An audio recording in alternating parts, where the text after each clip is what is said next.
Die zweitgrößte Filmindustrie der Welt ist, man glaubt es kaum, in Nigeria angesiedelt und nennt sich stolz in Anlehnung an Hollywood Nollywood. Über 2000 Filme werden dort pro Jahr produziert. Digitale Technik macht's möglich und hält die Kosten gering. Kaum ein Budget liegt über 20.000 €. Abgedreht wird in wenigen Tagen, meist in Privathäusern, Studios gibt es nicht. Die Schauspieler müssen Garderobe und Schminke gleich selbst mitbringen. Verkauft werden dann die Streifen als DVDs mit Auflagen bis zu einer halben Million. Die Billigprodukte treffen den Nerv von Millionen Afrikanern. Sie zeigen ihren Alltag, aber vor allem ihre Träume von Luxus und Glamour. Ein Bericht von Peter Schreiber. Der Stadtteil Surulere ist ein bisschen heruntergekommen. Doch in diesem Viertel von Lagos liegen die Anfänge von Nigerias Filmindustrie. Ein Veteran der ersten Stunde ist Oke Okonjofor. Ausgebildet an Nigerias Fernsehakademie, schenkte ihm ein Freund vor 17 Jahren eine Super VHS-Kamera. Damit ging es los. Wiedersehen mit Schauspielern seines ersten Films. Nicht mal 5.000 € hatte er zur Verfügung und nur 20 Drehtage. Heute ist sein Film ein Klassiker. Wenn man von Nollywood spricht, dann ist Oke der Held. Okes Film erzählt von einem Mann, der in die Fänge einer Sekte gerät. Er ist bereit, seine Frau für einen Ritualmord zu opfern, in der Hoffnung, endlich reich zu werden. Okes Mischung aus Kult, Geld und Verrat wurde ein Riesenerfolg. 1,5 Million Videokopien wurden verkauft. Den Gewinn haben andere gemacht, doch Oke gilt seitdem als Vater von Nollywood. Schauspieler zu finden, das war nicht schwer. Sie saßen mit den Technikern hier in den Cafés. Sie haben ihre Fotos und Adressen an die Wand gehängt. Dann kam ich vorbei oder andere und wir haben uns ausgesucht, wen wir brauchen. Das waren Zeiten, da gab es noch keine Handys. Inzwischen ist Nollywood erwachsen geworden. Ein wichtiger Wirtschaftsfaktor mit über 200 Millionen € Jahresumsatz. Und der Markt verlangt ständig neue Filme. Produziert werden sie heute in Wohnvierteln von Nigerias Mittelschicht. Um Geld zu sparen, wird ein Haus angemietet. Vorne steht der Jaguar. Hinten wird noch ein Fenster abgedeckt. Improvisation ist alles.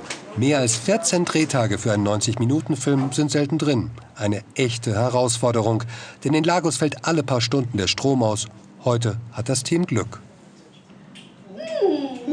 Gedreht wird eine Soap über ein frisch verheiratetes Paar. Auftritt für die böse Cousine.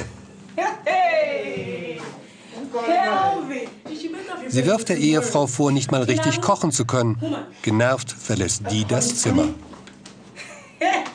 Die Geschichten spiegeln den Alltag, die Probleme und Hoffnungen von Millionen Afrikanern.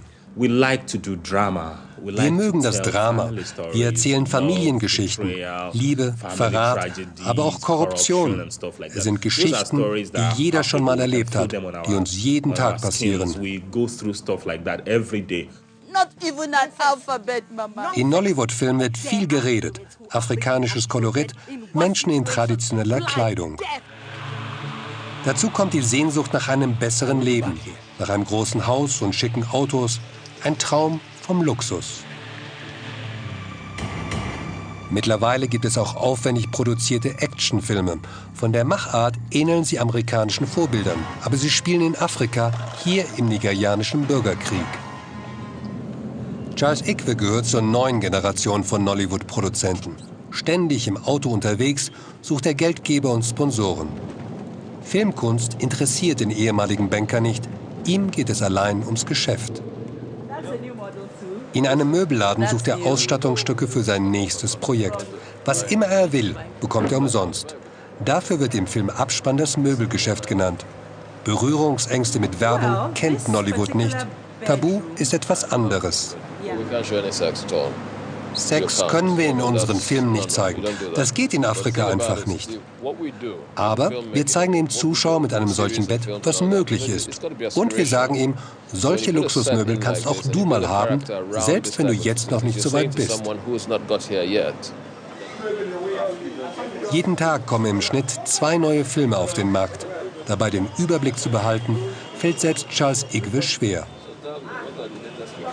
Durch Videotheken und Straßenverkäufer werden pro Film 50.000 bis 100.000 Kopien verkauft. Eine DVD aus heimischer Produktion kostet knapp 2 €. Das können sich die Leute gerade leisten und macht Raubkopien wenig lukrativ.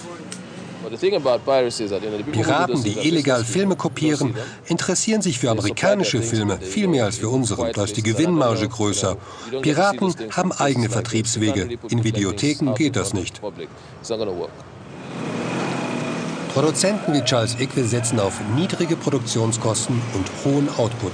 Die künstlerische Qualität ist ihnen egal. Genau darum geht es bei Tawa, dem nigerianischen Filmpreis, der in diesem Sommer zum ersten Mal vergeben wurde. Die Ähnlichkeit mit einer Oscarverleihung ist gewollt. Selbst die Goldstatue gleicht dem amerikanischen Vorbild. Nur ist es hier ein Mann mit einer Trommel.